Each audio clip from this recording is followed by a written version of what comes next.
Episode number 3-তে আমরা বলেছিলাম episode number 4-এ আমরা যাব আদিনাথ মন্দিরে, কিন্তু কিছু ভুলবশত আমি এপিসোড নাম্বার 4-এর জায়গায় এপিসোড নাম্বার 5টি আপলোড দিয়ে দিই। বাট ডোন্ট ওয়ারি, কারণ এপিসোড নাম্বার 5-এ আমরা যেতে চলেছি আদিনাথ মন্দিরে। আমরা এখন চলে এসেছি মহেশখালীর one of the popular place Adinath মন্দিরে। তো চলুন ভিতরে গিয়ে দেখা যাক।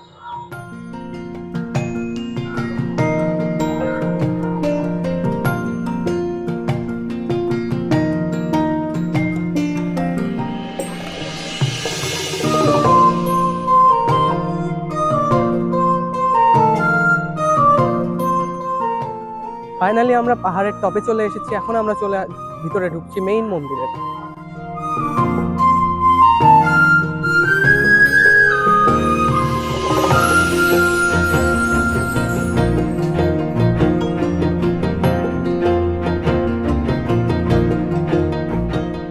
এই সাইডটা হলো আদিনাথ মন্দিরের ব্যাক সাইড, এবং তার পিছন থেকেই যদি আপনারা দেখেন সুন্দর একটা ফিল্ড অফ ভিউ পাওয়া যায়, যেখানে ফার্স্টে দেখা যায় ম্যানগ্রোভ ফরেস্ট এবং তারপরে দেখা যায় সমুদ্র।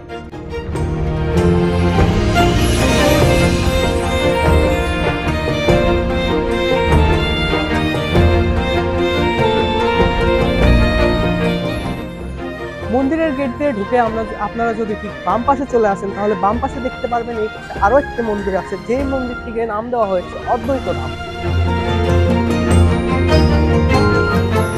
মেইন গেট দিয়ে ঢুকেই কিন্তু বাম পাশে পেয়ে যাবেন আপনারা আমার আদিনাথ মন্দিরের ঐতিহাসিক এক পটভূমি চিত্র। আদিনাথ মন্দিরটি অবস্থিত পাহাড়ের ঠিক মাঝামাঝি অবস্থায়, এবং তার উপরের দিকে যদি আপনারা চূড়ার দিকে যেতে থাকেন, সেখানে আবার পেয়ে যাবেন রাম সীতা নামের আরেকটি মন্দির।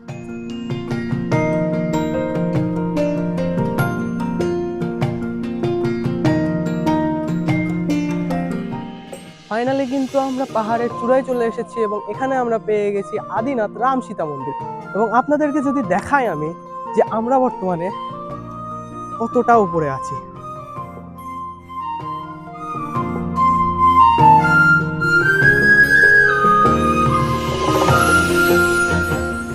আপনারা যদি ঠিক রাম সীতা মন্দিরের পিছন সাইডে চলে আসেন, তাহলে পেয়ে যাবেন এইরকম একটা সেলফি জোন, এবং সেখান থেকে যদি আরো সামনে যেতে চান, তাহলে পেয়ে যাবেন আরো একটা ভিউ পয়েন্ট।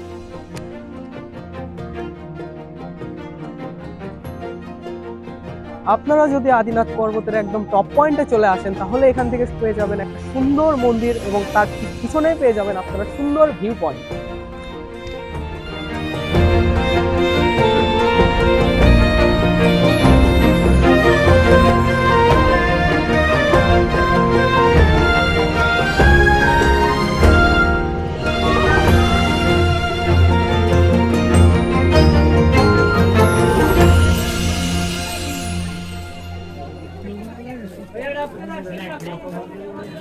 ঘোরাঘুরি শেষে আমরা আবার অটোতে করে চলে আসি আমাদের ফেরিঘাটে, এবং সেখান থেকে টিকিট কেটে উঠে পড়ি একটা ফেরিতে। আপনারা দেখেই হয়তো আন্দাজ করতে পারছেন ফেরিতে কি পরিমাণ ভিড় ছিল, তবুও আমি সেই ভিড়ের এক কোনায় দাঁড়িয়ে নিচ্ছিলাম ক্লিপগুলো।